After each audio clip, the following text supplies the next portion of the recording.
हनन करता है। अगर भारतीय जनता पार्टी सोचती है कि वो बहुमत के दम पे संविधान में परिवर्तन कर सकती है, तो वो उसकी गलतफहमी, उनकी संख्या 400 पार की नहीं हुई है। और समाजवादी पार्टी समझती है कि देश के संविधान ने कार्यपालिका न्यायपालिका के अधिकार क्षेत्रों को अलग बांटा हुआ है। संसद को ये अधिकार ज़रूर है कि वो कानून बनाए, लेकिन उसकी वैधानिक वैधता को की परख वो देश की न्यायपालिका करती है। और ये न्यायपालिका को अधिकार है कि अगर वो संविधान के अनुसार कानून नहीं है तो उसको निरस्त करने का पूरा अधिकार देश की न्यायपालिका के पास है। डॉक्टर दिनेश शर्मा जी को संविधान की व्याख्या करने से पहले संविधान को खूब पढ़ना चाहिए। और ये दोनों बयान जो दोनों सांसदों के हैं भारतीय जनता पार्टी के, ये भारतीय जनता पार्टी के सांसदों के बयान हैं, भाजपा ने कहलाए हुए बयान हैं। समाजवादी पार्टी इन दोनों बयानों की निंदा करती है। देश की न्यायपालिका से ऊपर कोई भी नहीं है। आप कह रहे हैं कि भारतीय जनता पार्टी द्वारा कहलवाए हुए बयान है, लेकिन भारतीय जनता पार्टी ने खुद को अलग कर लिया। उन्होंने दोनों ही सांसदों से कहा है कि ये भारतीय जनता पार्टी के नहीं बयान है, ये इनके निजी बयान है। देखिए, समाजवादी पार्टी समझती है इतने वरिष्ठ नेताओं के बयान, वो भी लिखित में जारी किया गया बयान, वो अपने आप नहीं हो सकता कि अपने आप कोई भारतीय जनता पार्टी में बयान जारी करती। ये भारतीय जनता पार्टी की परंपरा भी नहीं रही है। इसलिए समाजवादी पार्टी समझती है सोची समझी रणनीति है भाजपा की। जब बयान आते हैं फिर बाद में कहते हैं बयानों से किनारा कर लिया। तो समाजवादी पार्टी समझती है कि देश में जो संविधान की व्याख्या भारतीय जनता पार्टी कर रही है, उनके सांसद कर रहे हैं, उनको संविधान को फिर से पढ़ना चाहिए। अगर आप संविधान के सम्मत कानून के अनुसार किसी नियम कानून से परे होके अगर कोई संविधान कोई कानून बनाते हैं तो उस कानून की परख देश की न्यायपालिका ही करेगी। और संविधान सम्मत नहीं होगा तो ये न्यायपालिका को अधिकार है कि अगर वो संविधान सम्मत कोई कानून नहीं है तो उसको निरस्त कर सके। तो इसके साथ ही एक बड़ा अहम सवाल रहेगा। पश्चिम बंगाल की मुख्यमंत्री ममता बनर्जी ने राज्य में शांति की अपील की है।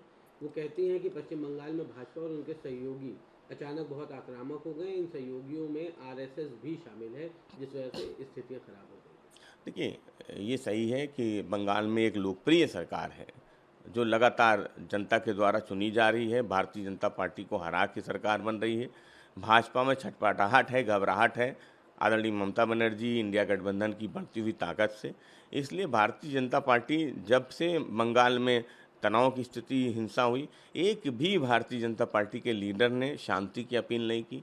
केवल हिंदू मुसलमान मंदिर मस्जिद की बातें की, हिंसा को भड़काने की बातें की। इसलिए समाजवादी पार्टी समझती है आदरणीय ममता बनर्जी जी का जो आरोप है वो बहुत गंभीर है और उन आरोपों में कहीं ना कहीं सच्चाई नजर आती है। गोरखपुर से मुख्यमंत्री भारत भ्रष्टाचार में डूबा हुआ था, अविश्वास का माहौल था, आतंकवाद और नक्सलवाद देश की सुरक्षा को चुनौती दे रहे थे। लेकिन पिछले 10 सालों में प्रधानमंत्री मोदी के नेतृत्व में हमने नया भारत देखा है, जिस भारत ने विकास के नए मानक स्थापित किए। देखिए, जिस सरकार ने नौजवानों से वादा किया हो हर साल 2 करोड़ रोजगार देने का, उस वादे का क्या हुआ? जिस सरकार ने वादा किया हो गरीबी मिटाने का, भुखमरी मिटाने का, महंगाई मिटाने का, उन वादों का क्या हुआ? जिस सरकार ने वादा किया हो देश की आंतरिक और बाहरी सुरक्षा का, देश में संसद पे हमला होता है, लगातार कश्मीर अशांत रहता है, वहाँ आतंकी घटनाएं होती हैं, चीन की सीमा पे लगातार घुसपैठ बढ़ती है, छत्तीसगढ़ और दूसरे हिस्सों में नक्सली हिंसा घटनाएं घटित होती। इसलिए भारतीय जनता पार्टी की सरकार हर मोर्चे पे विफल सरकार है। और 11 साल में केवल केवल बेरोजगारी बढ़ी है, महंगाई बढ़ी है, किसान और मजदूर की समस्याएं बढ़ी हैं। एक और सवाल रहेगा। बात कही कि गांधी परिवार 5,000 करोड़ रुपए की संपत्ति हड़पने की कोशिश में पकड़ा गया है, जो कि सही मायने में भारत के लोगों की होनी चाहिए थी। देखिए, नेशनल हेराल्ड का जो मामला है, भारतीय जनता पार्टी जानबूझ के राजनीतिक दल को बदनाम करना चाहती है। जिस तरह से एक राजनीतिक दल के खातों को फ्रीज कर दिया गया था वो भी किसी से छुपा हुआ नहीं है। और जो भारतीय जनता पार्टी की सरकार जिसने डिफेंस और रेलवे की ज़मीनें बेच दी हूँ, यहाँ उत्तर प्रदेश में बहुत से ऐसी संपत्ति थी जिनको बेच दिया सरकार ने। तो समाजवादी पार्टी समझती है भारतीय जनता पार्टी केवल राजनीतिक दलों को बदनाम करती है, उनके नेताओं को बदनाम करती है, सोशल मीडिया दूसरे माध्यमों से उनके खिलाफ दुष्प्रचार करती है। और नेशनल हेराल्ड का मामला पूरी तरीके से बनाया गया मामला है। समाजवादी पार्टी समझती है कि न्यायपालिका इसमें न्याय करेगी। एक आखिरी सवाल रहेगा ईद को लेकर के, उसका काफ़ी विवाद हुआ, जिसके बाद जांच हुई।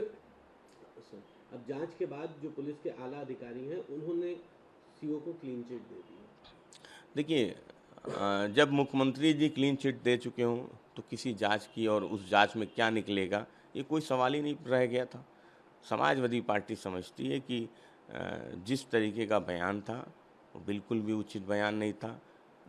जो सर्विस बुक होती है या उनके नियम कानून होते हैं उसके अनुसार वो बयान नहीं था। क्या किसी अधिकारी ने उनको नामित किया था मीडिया से, प्रेस से बात करने के लिए? तो वो लगातार वो मीडिया में बयान दे रहे हैं और उसके बाद भी अगर क्लीन चिट दी जाती तो समाजवादी पार्टी को उस पर कोई टिप्पणी नहीं करनी है। लेकिन जब मुख्यमंत्री जी क्लीन चिट दे चुके थे तो किसी जांच में क्या निकलता ये तो सब जानते हैं।